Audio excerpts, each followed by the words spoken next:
Hi friends, welcome to Roja's cooking. இன்றைக்கி நம்மளோட சேனலில் ஒரு சூப்பரான ஸ்வீட் பால் ரெசிபி தான் செய்ய போகிறோம். லெஃப்ட் ஓவர் கேக்ஸ் வச்சு ரொம்பவே ஈஸியாக செஞ்சிடலாம்.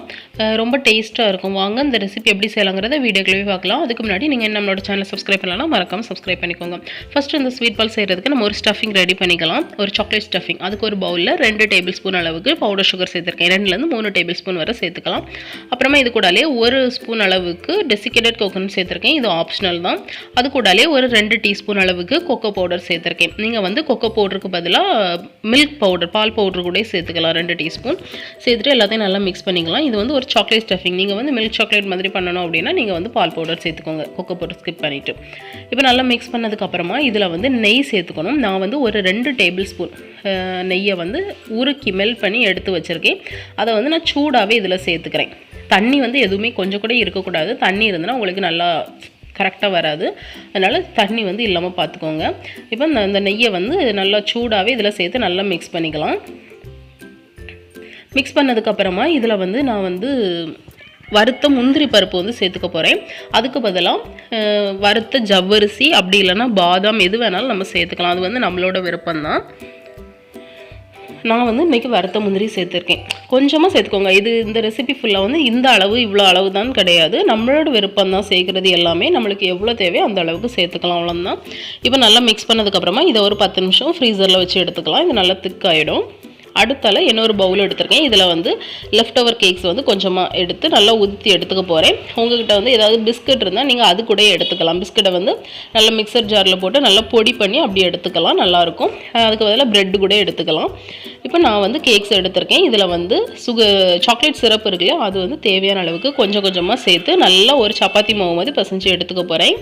இதுக்கு பதிலாக நம்ம வந்து சாக்லேட் சிரப்புக்கு பதிலாக கண்டென்ஸ்டு மில்க் அப்படி இல்லைனாக்கி சாக்லேட் கனாஷை கூட சேர்த்துக்கலாம். நான் வந்து நெய் சாக்லேட் சிரப் சேர்த்துருக்கேன். இந்த மாதிரி நல்லா வரிசை எடுத்துக்கணும். அடுத்தால வந்து நம்ம ரெடி பண்ணி வச்சுருந்த அந்த சாக்லேட் ஸ்டஃபிங் அதுவுமே ரெடி ஆகிடுச்சு.